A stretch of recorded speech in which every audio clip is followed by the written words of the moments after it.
Merci, Monsieur le Président. Alors, Monsieur le Ministre, d'abord, bonjour. Voilà. Moi, j'ai un petit souci, Monsieur le Ministre. On sort d'une période électorale, vous n'êtes pas sans le savoir.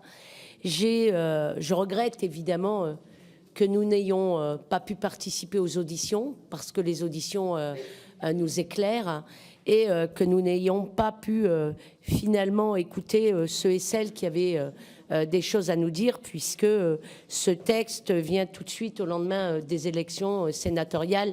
Et je pense que nous aurions pu laisser le temps au commissaire donc des affaires sociales du Sénat de prendre leur place véritablement dans ce texte. Donc un premier regret, c'est celui-là, mais vous avez choisi de faire autrement et puis de faire ça à marche forcée.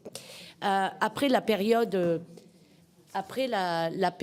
des retraites qui fut quand même très difficile, après cette période d'inflation où les familles finalement ont vu les denrées flamber, l'électricité, l'essence, enfin j'en passe, vous nous proposez aujourd'hui ce texte de loi. Alors évidemment, prime, participation aux bénéfices, c'est toujours bon à prendre dans la période que les Français et les Françaises vivent.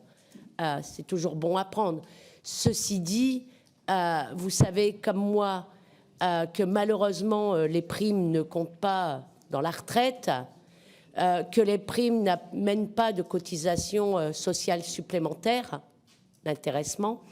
Et donc moi je regrette que finalement il n'y ait pas une réflexion globale autour des salaires, parce que la véritable question aujourd'hui, et on nous dit souvent que le budget de la sécurité sociale va mal, qu'il nous faut faire rentrer finalement de l'argent en plus, eh bien la question de l'augmentation des salaires, si elle était posée, nous permettrait effectivement d'injecter plusieurs milliards dans les caisses de la sécurité sociale, et qu'en plus de ça, ça ouvrirait des droits supplémentaires à la retraite pour plusieurs salariés. Alors, évidemment, il y a, vous le dites, 7 organisations syndicales qui ont, organisations syndicales et patronales qui ont signé. Il y a quand même de grosses organisations syndicales qui n'ont pas non plus, qui n'ont pas signé. Une, la CGT, Monique Lubin l'a dit, elle n'est pas des moindres. Oui, mais vous m'excusez, voilà, elle n'est pas des moindres quand même.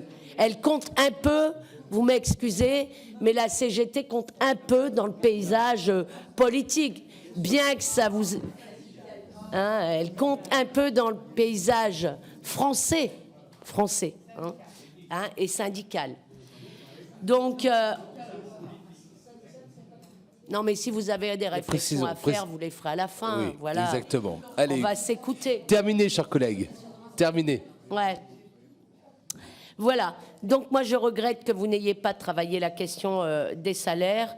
Il y aurait beaucoup à dire, mais on va avoir le temps d'en discuter en séance plénière, Monsieur le Ministre. Nous vous ferons des propositions alternatives, parce que, une fois de plus, vous ne touchez pas aux dividendes qui ont été versés aux actionnaires du CAC 40, 80 milliards. Voilà. Et puis, nous aurons une série d'amendements qui iront dans le sens que nous souhaitons donc avoir, et dans le débat que nous souhaiterions avoir. Donc, voilà. Merci. Pour terminer, je demande...